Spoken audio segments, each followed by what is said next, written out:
Her second question was, now, if we have a wedding and there's no music, there's no free mixing, and we decide to bring a sheikh to speak about the merits of marriage, the rights and obligation upon the wife and the husband, is this an innovation or is it okay to do? It's an issue of dispute among scholars, because some say that this is an innovation and it was not the norm.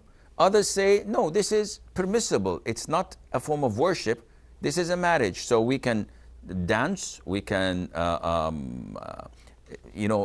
dancing and the chanting that is permissible for women. The men could play, they could just sit and talk and socialize. All of this is permissible.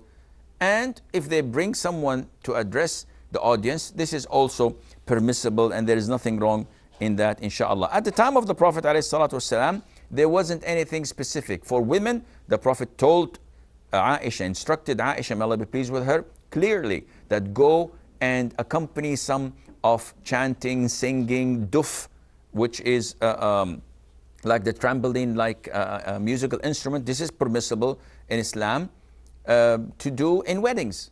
So the Prophet directed Aisha to do such a thing, and this is for women. For men, we don't have anything specific.